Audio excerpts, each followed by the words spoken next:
on, ladies and gentlemen? My name is Kevin Jackwitz. Welcome to Cage Gaming, and this is an IGN look at The Last of Us 2.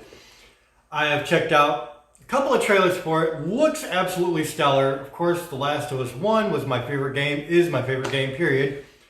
And so this is going to, I guess, bridge the gap. It's talking about how the relationship between Joel and Ellie has changed. I haven't seen it yet, so I don't really know what to look for or what it's about, really, other than the main topic.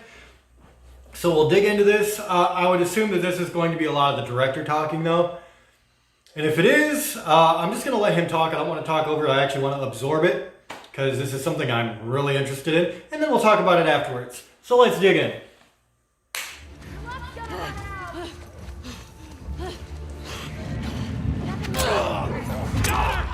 Oh!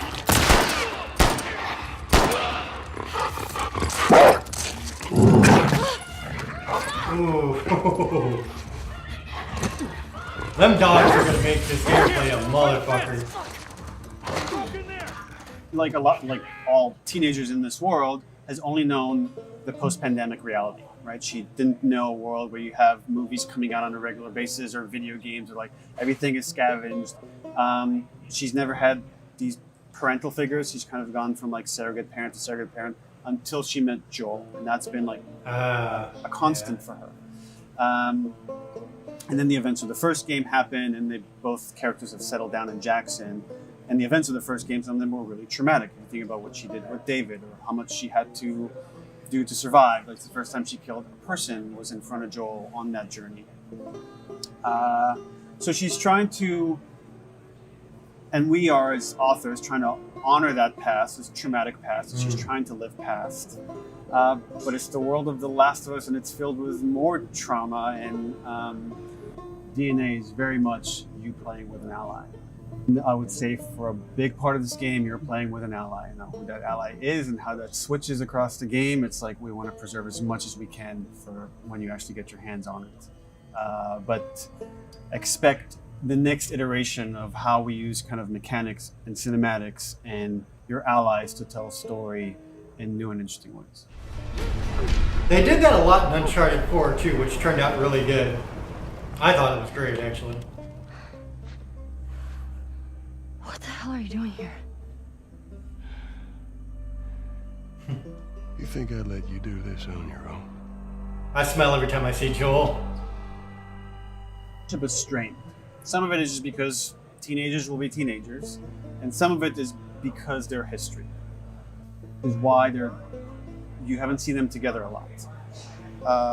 But I will say, right, so much of The Last of Us is about this duo and their dynamic, and how they are together and how they play together. And I will say Joel plays a major part of this game as well. Dina lived in Jackson before Ellie moved in at the end of the first game. Once Ellie moves into Jackson, we're picking up the story years later, but Dina has become Ellie's best friend. And they're part of this crew that go out on these patrols. And that's how they know each other. They hang out. Jackson has electricity. They watch movies. They leave like a teenage life. And then we see them smoking weed together. And not only that, these characters have been very flirty with each other. And now that Dina is single, like the demo you saw at E3, we saw this festival where these two characters kiss for the first time. And where we're coming in for the demo you played, Ellie's not sure where Dina stands. Like, did she just do it to make her ex-boyfriend jealous? Is it a playful thing? And as you're playing the demo and you're seeing how they talk to each other, you're like, no, actually both characters feel very strongly about each other.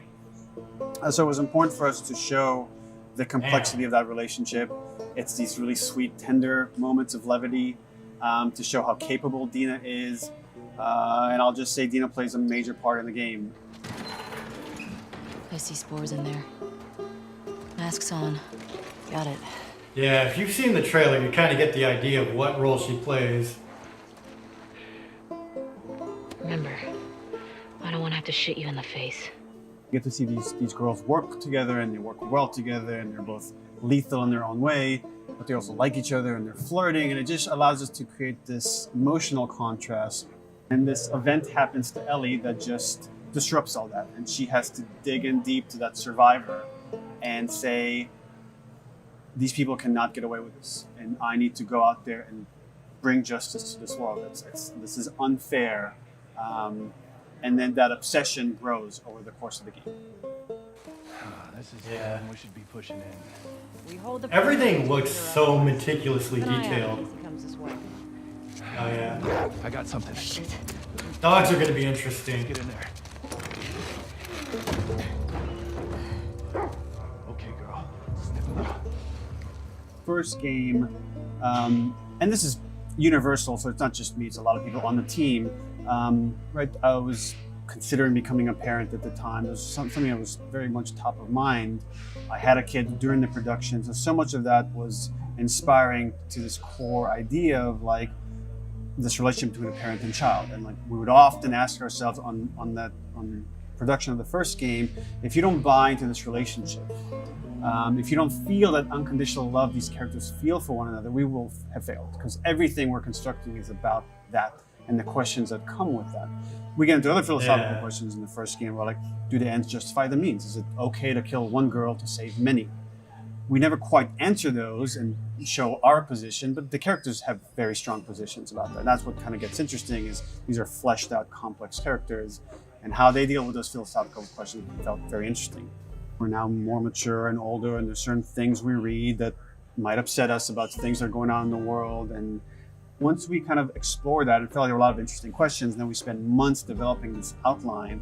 It felt like, oh, this is really cool. And this is not only unique in this genre of revenge, it's this pursuit of justice and how far a character is willing to go and how it changes that character over the course, and how obsessed you are and how much you're willing to stay the course as things become more and more difficult. How important is justice in this world? How is it important to bring in closure to the ones you've loved, and how when they've been wronged in such a way? Looked at that whole structure, we said, holy crap, we love the story, but we love it also because it's unique to games and really could only be told in a game this way. You don't know how large Yeah, that's that cool. group is. How armed. Demos you played, right? One is in Jackson, that's early on in the story. It's in a different season, it's snowing, it's gorgeous in a lot of ways. And then you're seeing Seattle, which I will say is not the only location, but it's a major location. And then there are other locations we're not revealing yet. But as far as Seattle, you're going to see a lot of different areas and facets of Seattle. There's a few major factions in the world of The Last of Us. So far, we've shown you the Seraphites, this religious group that also operates out of Seattle. And now you're seeing this other group, the WLF, the Washington Liberation Front. And we've given so much effort into figuring out their backstory, their history within the city. The city was a quarantine zone. It used to be controlled by the military. And what's going on here? Who's this other group that Ellie has like come to the city to try to find? We have all those things figured out, and you saw like glimpses of the history of this group and how this group operates with these other factions that are in the area. Everything looks so He's good, like dude. write and create and prototype way more than actually gets put in the game. And then like we dismiss ideas that wouldn't work now, might work for a totally different game, and we just keep honing and tightening and polishing what we need for this experience. So with the kind of tension we're after, right, we added a few new infected. If we're going to add infected, we need to justify in this world. How do these new infected came to be when we didn't see them in the first game? Likewise, we're thinking a lot about, it's 5 years later, how have these factions evolved? You've seen certain factions in The Last of Us, how they survive. What else do we have to say about the world? We don't want to repeat ourselves, but you want to feel like there's a key to how everything is constructed. So with that, I'll just say you saw a few things in this demo. There's a lot more to see in the world for The Last of Us. Very cool. You can't stop this.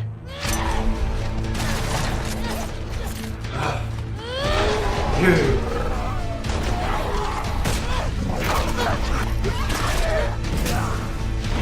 They're definitely not shying away from anything.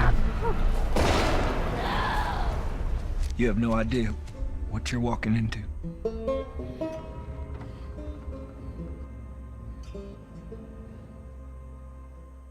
It is very visceral, that's for sure.